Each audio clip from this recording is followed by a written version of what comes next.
In today's video, I'm going to be giving you my NHL Power Rankings as of today, October 30th. And that's coming up next.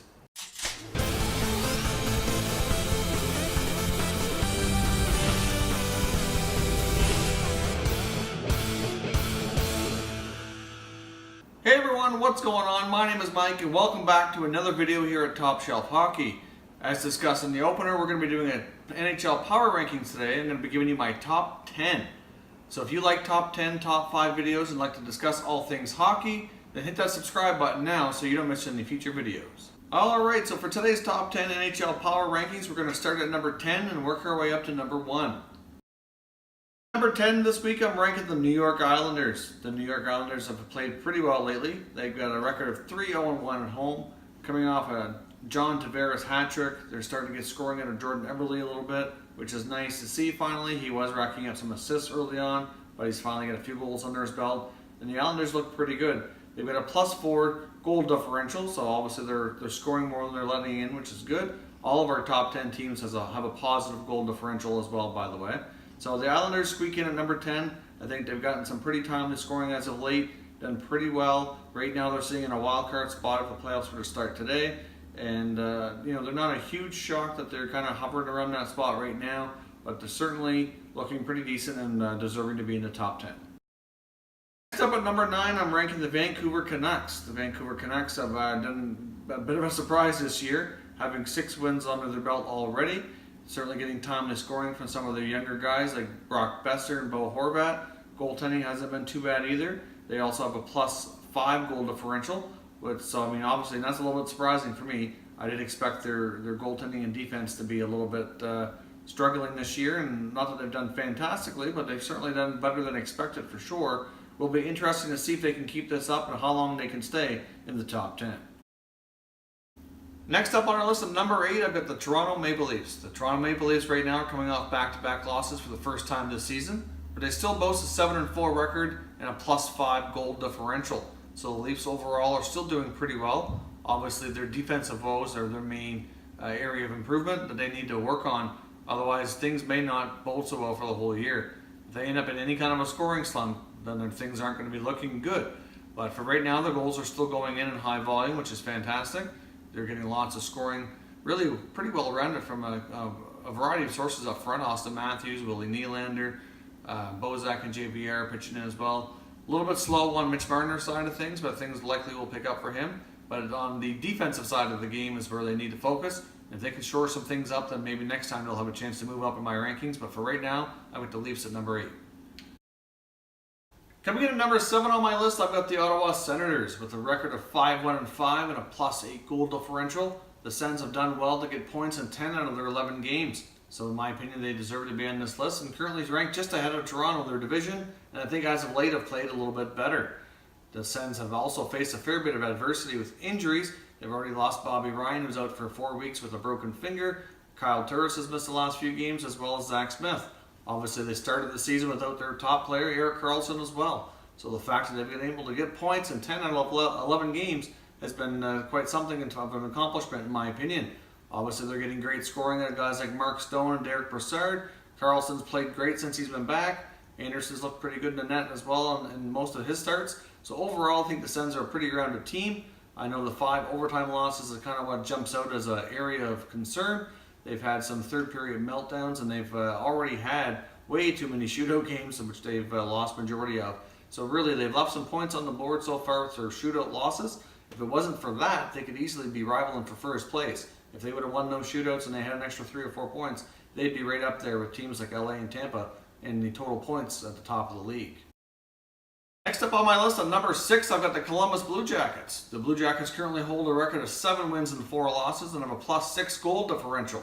The Blue Jackets have certainly had a pretty good start to the season, and I do expect them to keep that up. The only reason they rank a little higher than Ottawa and Toronto mainly is that they've been a better defensive team.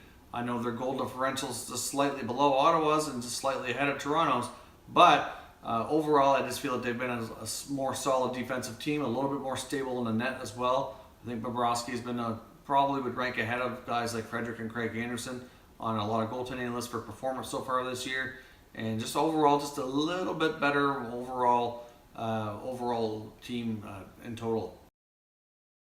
Number 5 on our list, we've got the Vegas Golden Knights, the surprise of the year with an 8-1 record and a plus 15 goal differential. I can't believe I'm saying these numbers, but yet it's all true. I can't believe it. But yet we'll see how long they can keep this going. They've also won 5 straight games, and in my opinion, that's why I put them on number 5. They got 5 straight wins, which is probably the best win streak in the league so far. And you might be able to make an argument to put them higher on this list. The only reason I didn't put them higher is I feel that they've had an easier schedule than a lot of these other teams, and obviously they're I'm not sure really what to say about Vegas. Every time I keep talking to them and saying that things are going to change and they're going to step back, they don't. So we're just going to leave it at that, I guess. Their shooting percentage is the one area that I still don't think is sustainable. They won a 7-0 hockey game against the Avalanche the other day, and I think they only had like 21 or 22 shots. So like their shooting percentage is through the roof. I'll be amazed to see how long they can keep this up, and they certainly deserve to be in anybody's top 5 or top 10 list for league rankings. Number 4 on our list, we get the New Jersey Devils with an 8-2 record and a plus 9 goal differential. They've also won their last 2 games. The Devils are another major surprise this year after finishing near the bottom of the league last year and acquiring top overall draft pick Nico Hischier in the draft. We certainly expected some improvements out of New Jersey, but we didn't think we'd see this. The major other big player here in reviving the Devils is Will Butcher on the back end. He's proven to be quite an offensive juggernaut back there and done extremely well in the power play. They've got a lot of young guys that are going strong right now, and I'll be curious to see how long they can sustain this. Just like the Vegas Golden Knights, they're a major surprise, and there is a lot of questions around if they can keep it up for long term.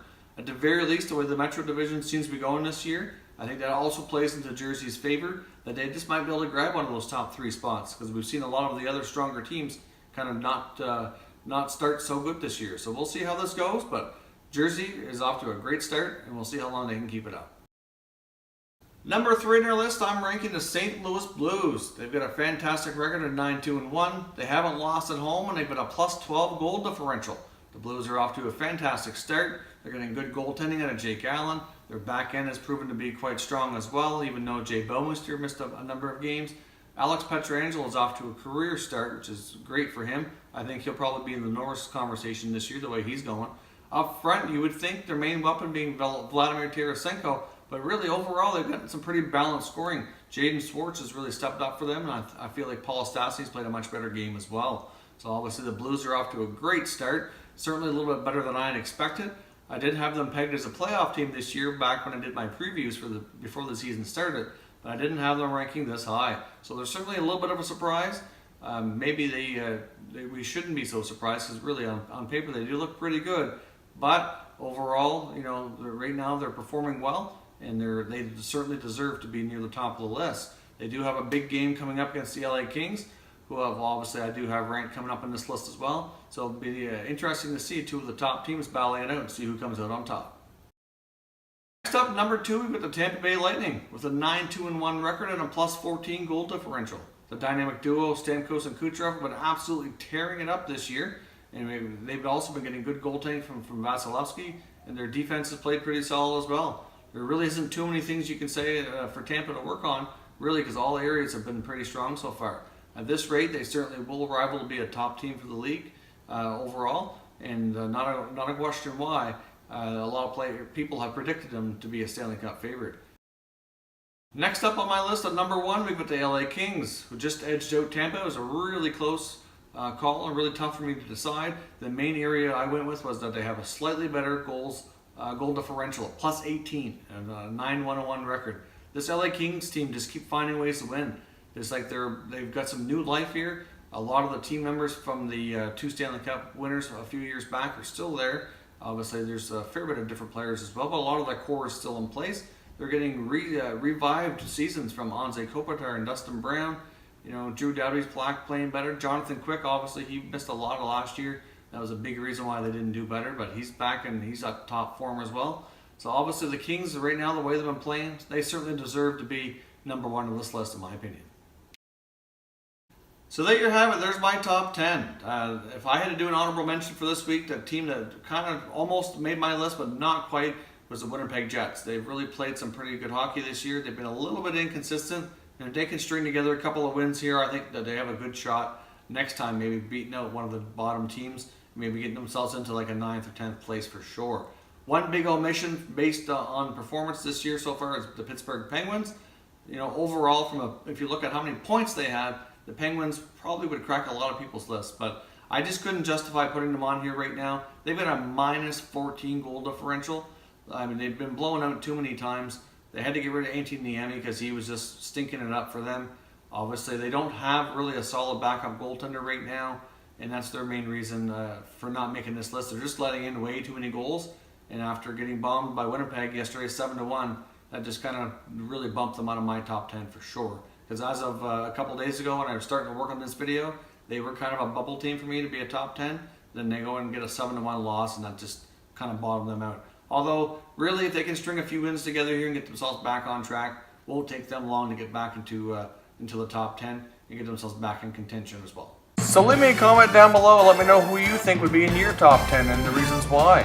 If you like this video, make sure you smash that like button. If you're new to the channel and you like to keep up with these types of videos, you like to keep up with all the latest hockey news, hit that subscribe button in the middle of your screen and keep watching Top Shelf Hockey.